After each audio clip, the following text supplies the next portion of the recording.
Praise lord. ప్రభు అయిన యేసు నామములో అందరికీ వందనములు. ఇది దేవుని వాక్యం నుంచి నిర్గమకాండం 23వ అధ్యాయము 22వ వచనం. అయితే నీవు ఆయన మాటను జాగ్రత్తగా విని నేను చెప్పినది యావత్తు చేసిన ఎడల నేను నీ శత్రువులకు శత్రువును, నీ విరోధులకు విరోధునయ్యుందును. ప్రేమైన వాళ్ళరా, దేవుడు సెలవిస్తున్న మాట. దేవుని సంఘంలో, పరిచర్యలో, సేవలో కొనసాగుతున్న మనము ఆయన మాట ఎట్లనాలంట శ్రద్ధగా వినాలి. ఈనాడు అశ్రద్ధ చేస్తున్నాం దేవుని మాటలను. ఆయన మాటకు మనము చాలాసార్లు ఎదురాడుతున్నాం. ప్రభా ఇది చేయిస్తా, ఇది చెయ్యి అని ప్రభు చెప్తే, ఇది కాదు ప్రభా నేను ఇదైతే చేస్తా అని, అంటే మన కన్వీనియంట్గా మనకు వచ్చింది, మనకు నచ్చింది, మనకు తోసింది మనం చేసేవారమైనాం దేవుని పరిచర్యలో, సేవలో. అయితే మన జీవితం అట్లా ఉండొద్దు. మన సొంత జీవితంలోనేమి, కుటుంబ జీవితం, సంఘ జీవితంలో దేవుని చిత్తము, ఆయన మాట శ్రద్ధగా విని ఆయన ఏది చెప్తాడో అదే చేయాలి. అది చేయడానికే మనము అన్నిట్లో, అన్ని విషయాల్లో ఆయనకు ప్రథమము, ఉన్నతమైనది కలిగినట్లుగా, ఆయనను హెచ్చించినట్లుగా మన జీవితం ఉండాలి. ఇక్కడ చూసినట్టయితే ఆయన మాట శ్రద్ధగా వింటే ఏమవుతామంట, ఆయన ఏం చేస్తాడు, మన శత్రువులకు శత్రువుగా, మన విరోధులకు విరోధిగా ఉంటాడు. లేకపోతే ఏమవుతుంది, మన శత్రువు మన మీదకి వచ్చేవాడుగా ఉన్నాడు, మన విరోధులు మన మీదకి వచ్చేవారుగా ఉన్నారు.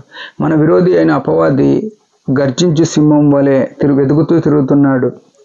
1 పేతురు 5:8. అంటే ఆ సింహమును తప్పించుకునే సామర్థ్యం మనతోనే ఎక్కడుంది? మన దేవుడు మనం ఎవరితో ఉండాలంటే యేసుక్రీస్తు యూదా గోత్ర సింహం. మనం ఆయన దగ్గర ఉండాలి, ఆయన పిల్లలుగా ఉండాలి.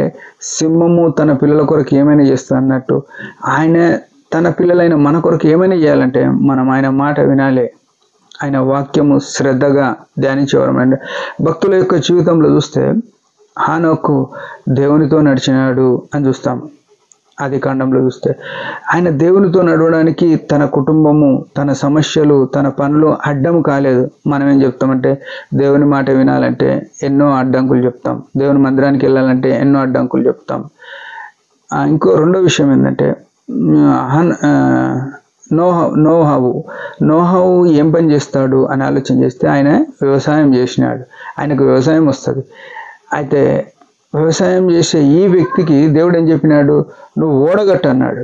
అంటే దేవునికి ఎంత విధేయత చూపించినాడు చూడండి. ఆయనకు వచ్చిన పని చెప్పట్లేదు దేవుడు, దేవునికి నచ్చిన పని చెప్తాడు. మన జీవితంలో కూడా అది గుర్తుపెట్టుకోవాలి. మనకు వచ్చింది చెప్పాడు, ఆయనకు నచ్చింది చెప్తాడు, దాన్ని చేస్తామనాలి. అంతేగాని నేను చేయను అనొద్దు. చాలాసార్లు ఇదే చెప్తాం, నాకు ఇదైతే బాగుండు, నాకు ఇదైతే బాగుండు అని చెప్తాం. లోతు సొదొమలో నుంచి బయటకు వచ్చినప్పుడు దేవుడు ఏమన్నాడు, దేవుని ఆ కొండకు పారిపోమంటే అది కాదు, మేము ఇక్కడ చిన్నది సోయార్ ఉంది, సోయార్కి పోతామంటానండి.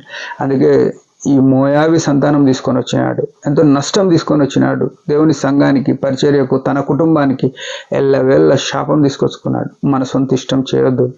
అయితే నోహవు ఏం చేసినాడు, దేవుడు ఆయనకు రాని పని, వ్యవసాయం కాదు చెప్పింది, ఓడ చేయమన్నట్టు చేసేసినాడు.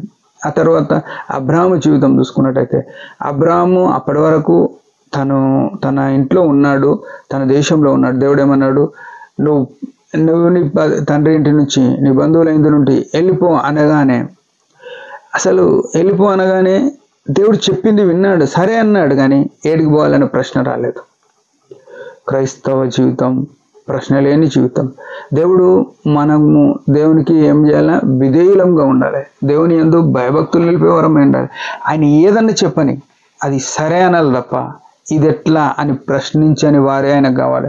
ఈనాడు మనం యవనస్తులంగా, కుటుంబాలుగా, సంఘాలుగా చూసినట్టయితే ఎన్ని ప్రశ్నలు.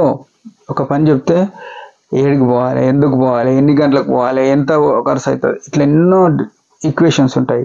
కానీ దేవుని పరిచర్యలో, దేవుని సంఘంలో ఉన్న మనము, దేవుని చేత రక్షింపబడిన మనము, యేసు శిలువ రక్తంతో కడగబడిన మనము, వ్యక్తిగతంగా, కుటుంబంగా, సంఘంగా పరిచర్యలో ఉన్నప్పుడు మన ప్రశ్నలే ఉండొద్దు. దేవుడు చెప్పింది చేయాలంతే.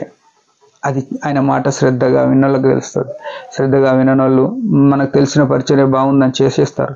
దానివల్ల ఎంతోమంది మందిరానికి వస్తుండొచ్చు, కానీ దానివల్ల ప్రభావం ఏం జరగదు, దేవునికి మహిమ ఏం రాదు. అది గుర్తుపెట్టుకొని మన పరిచర్యలో, మన వ్యక్తిగత జీవితంలో ఆయనకు మహిమ, ఆయన ప్రాధాన్యత కలుగు నిమిత్తం మనం ఉండాలని దేవుని యొక్క కోరిక. దేవుడి మాట దించిన చిన్న ప్రార్థన. పరమ తండ్రి యేసు ప్రభు నామములో వందనాలు. నిజమైన నా మా జీవితంలో అనేక సార్లు నీ మాట శ్రద్ధగా వినలేని వ్యర్థత నా జీవితంలో ఉందనే అర్థం. నీ మాట శ్రద్ధగా విని నీ మేము జీవించే కృపని యేసు ప్రభు పరిశుద్ధ ప్రార్థిస్తున్నాం.